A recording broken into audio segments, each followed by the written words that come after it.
Today's video is totally inspired by another creator, the painted photographer, my dear friend Connie. And I'm so excited with how they turned out. So you guys make sure to stick through to the very end so you can see my final results. As always, you will find everything linked below, the website, all of our social medias, and a list of what I used in today's projects. I have two things coming at you. My name is Sandra. Welcome to my channel, or welcome back.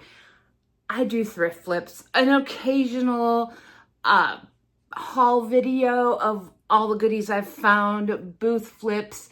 You'll find everything related to upcycling, repurposing, and DIYing. So stick around to the very end, see those final results, and let me know what you think. Today's first project is fairly simple. We're going to take this little wood sign that I thrifted. We're going to sand the letters on here so that everything is nice and smooth. Once I get the sanding done, you can see it left a lot of dust. So we're going to go ahead and wipe it all down with just a baby wipe.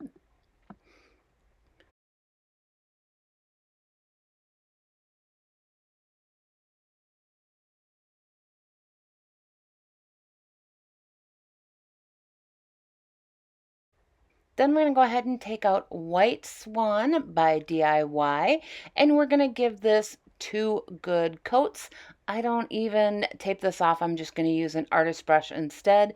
Go along those edges and paint kind of slow along the edges, and then get the rest of it filled in, and then we'll repeat that with our second coat.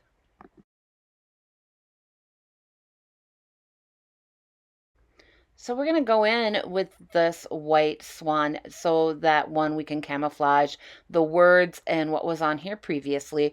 But more importantly, we're going in with that white base because I'm going to be using one of Connie Lines and Designs papers. It's the little toad, you guys. I'm so obsessed with this little guy. He is so cute. But I really want those colors to pop. And when you use white behind one of those papers, either decoupage or rice papers, it really helps those colors to be bright and really be the star of the paper.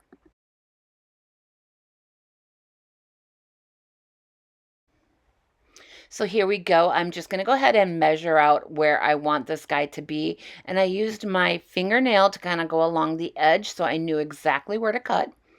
Because this, I wanted to keep the wood frame, and there's not a way to sand off those edges like I normally would. I did measure this and then cut it so it fit exact. I mist this down the paper with the water so that we can activate all those fibers, and then when it dries, it pulls nice and tight and it's smooth so that there are no wrinkles in this. It's also fairly small, so you're not going to get a lot of wrinkles anyways.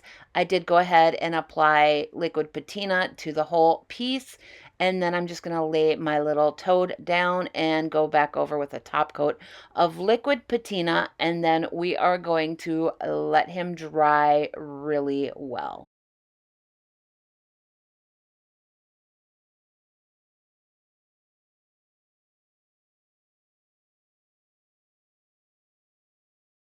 Now, because this little guy didn't fit on here perfectly, I do need to kind of blend in the edge of the paper. From far away, you really can't see it, but up close, there's definitely some coloring to the background of this. So I am going in with White Swan and letterpress gray, and I am just stippling and blending together colors to make this look all coherent.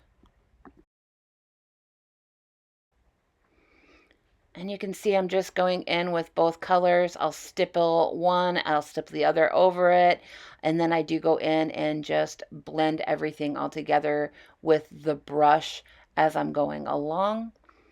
This is just a really easy way to extend the artwork that's already on here into the background piece and make it look like it was always there. And here you can see I'm kind of going in with a mix of the white and the gray, and I do go in and brush it through so that it looks more solid.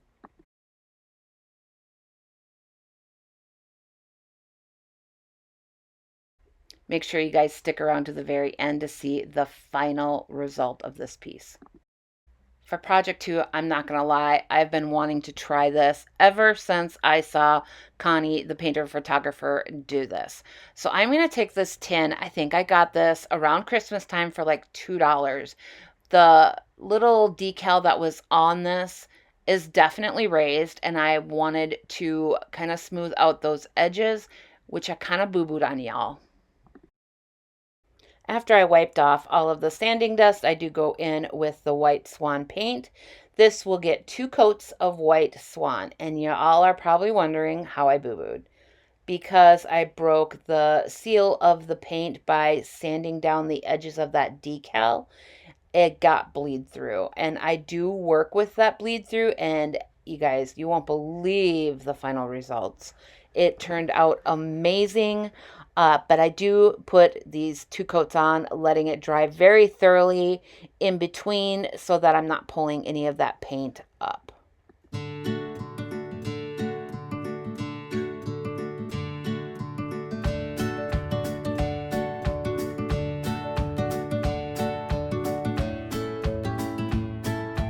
I do the same process on the lid here.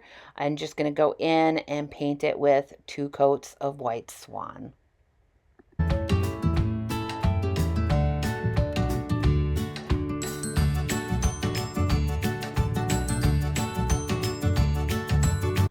So here's what we're doing, y'all. Yes, we're going to do a campfire marshmallow tin, and I'm so excited. This is being misted with the water to activate all those fibers so that we can get some really good stretch. So when it dries, it pulls nice and tight. And then we're going to go in with liquid patina and get a starter strip going. And I'm going to line this up where I want it. And then we're going to slowly work our way around the tin, and you'll see I smooth it down with my hands, and then I smooth it down with the brush. This dried phenomenally. It is so beautifully smooth. It's unbelievable. If you are interested in graphics like these, you can find them on Etsy. You can go there and just put a search for the campfire marshmallow label and you'll be able to find one. I'm just going to continue all the way around this tin with the label and smoothing it and then sealing it up as I go. You guys just wait till the very end when I show you the final results. It is absolutely stunning. I am so happy I did this, and I actually think I'm going to keep this one for myself.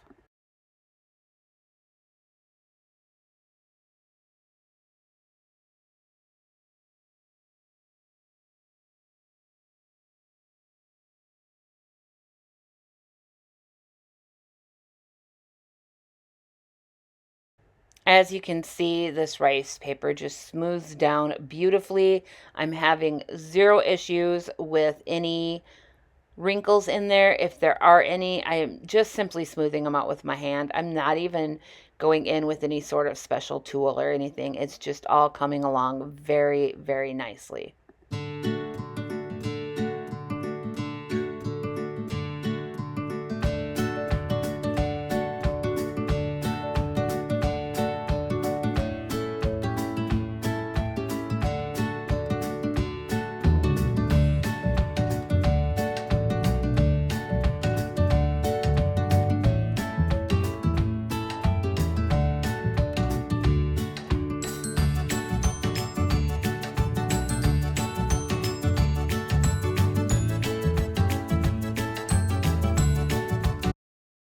And just a quick snapshot of the little pieces I'm working on, and then we're going to move on. I took a great big breath here, you guys. We are using Summer Crush and Layered Chocolate, and I've poured them out, just a little blob of each on the side there. This was hard, but yes, I went in and I just started stippling random spots, and I really tried to keep that stipple, um, what would you call it, like a pocked mark as I'm putting this down, because we're going to make this look like rust. Like this is old and crusty and super duper worn.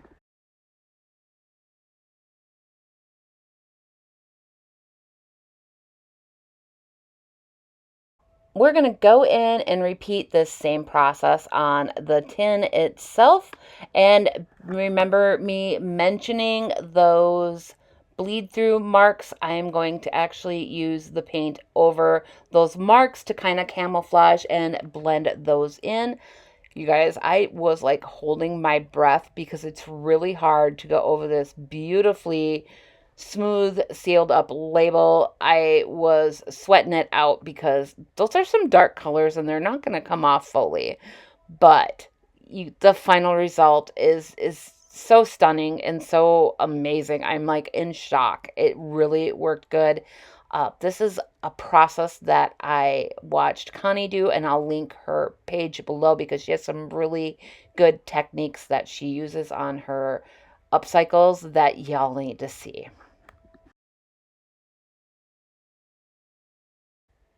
So again, layered chocolate and summer crush, and then we are going to go in with our misting bottle, and I know it's harder to see because you can't really see the water, but I am misting it pretty heavily. You can see on the lid there, it's nice and shiny and wet, and now you can see on the canister that it's all dripping down. And I am just gonna let it drip and then spray it some more and let it drip until I get the effect I am looking for. I don't remember going in with any more paint, but I definitely misted and sprayed and then went in with the heat gun and then misted and let it drip some more.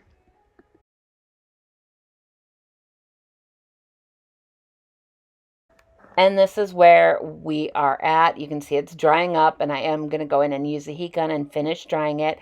I'm really happy with how my faux rust looks here, and I'm just going to go in and enhance this in just one more moment.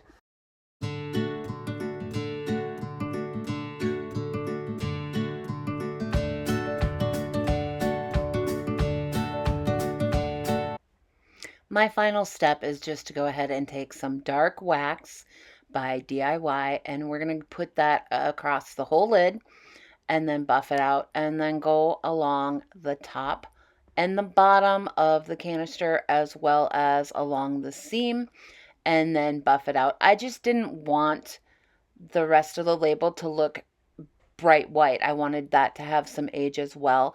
And definitely from afar, it looked bright white. I know it might not when you're nice and close like this, but I just wanted to make sure that it really had some beautiful age to it. And you guys, here come our final results. I cannot wait to hear what you think of this dupe here.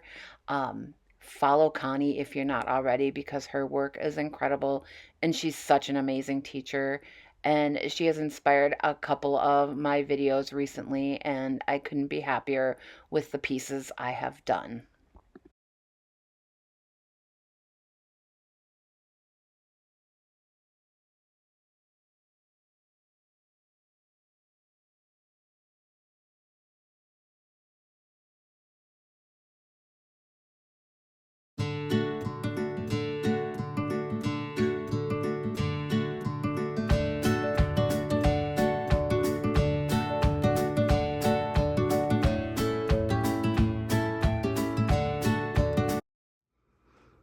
Do you love them as much as I do?